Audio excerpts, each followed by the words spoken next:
This is the New Republic E-Wing vs Shin Hati Starfighter set, and today I'm going to take these two ships and combine them into one larger, ugly Starfighter. Now I'm not calling it ugly because of how it's going to look. Well, I guess we'll have to see. But I'm calling it ugly because that's actually the kind of ship I'm going to be building. In Star Wars, ships that are kit-bashed together from the parts of various other ships are often referred to as uglies. A few examples of some uglies are the Z Scepter, the X TIE, the Y TIE, or the TIE Wing. So certainly an interesting style, but I'm going to try to apply that concept to these two ships. So let's head to the desk behind me and see what we can make. Nope, building's already done. I forgot to film while I was building it. Back to the desk. Well, that was quick. But you guys aren't supposed to see the alternate build for another like 25-30 seconds. So let's cover the upgraded minifigures and drop a like on the video while we wait. Now the minifigures in this set are already amazing, so I didn't have much to improve on, but Baylan and Shin are both missing something.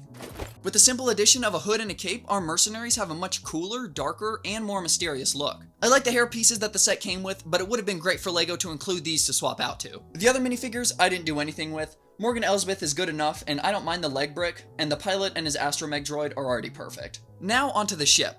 Combining Shin Hati Starfighter with the New Republic E-Wing, we now have my very own ugly Starfighter. Now it might just look like a larger E-Wing because that's kind of what it is. I absolutely loved the E-Wing in this set, so I decided it would be the base for this ugly, and then we would use Shin Hati's ship to pick parts from and add on to this. Now most obviously the nose of this ship is pretty much unchanged from the original E-Wing, with the exception of a few greebling pieces. And the pilot seat is also slightly modified, being just one plate lower, so your pilot is sitting more upright rather than laying back, but the storage is still beneath him if you want to tuck his blaster pistol down there.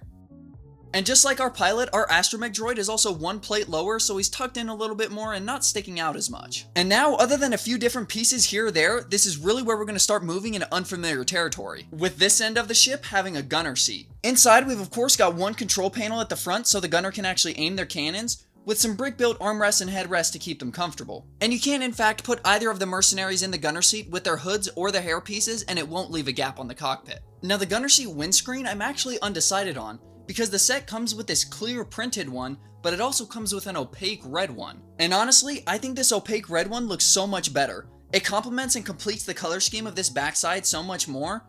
Meanwhile, the clear one makes more sense because it allows your gunner to actually see. Let me know which one you're going to use on your build in the comments below, but I think for the rest of this video, we're going to go with the red. Now the windscreen itself is actually mounted to this secondary engine, which also houses the cannons for the gunner seat.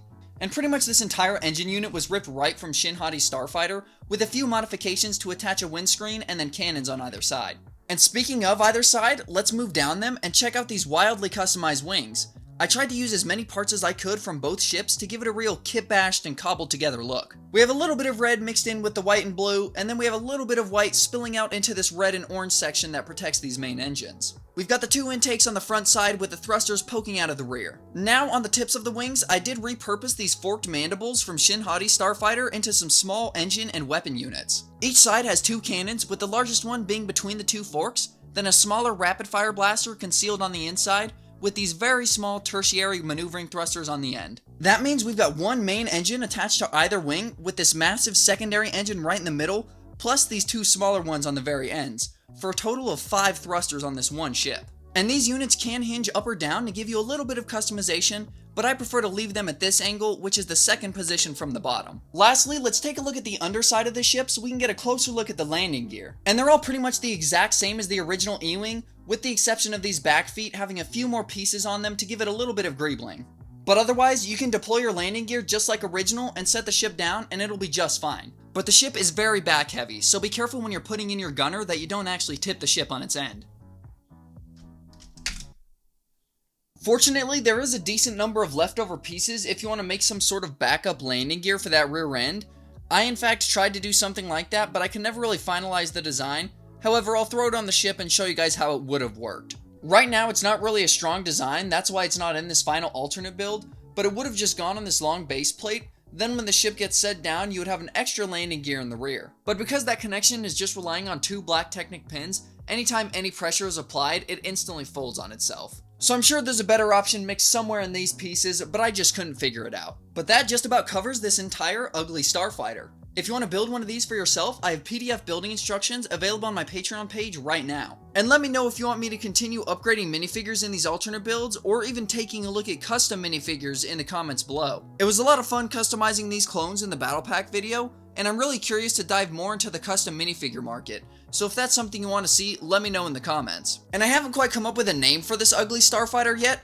I was really hoping it would come to me during filming, but it never did. So if you have any name suggestions for this ugly alternate build, drop those in the comments as well. But other than that, I'll see you guys next time.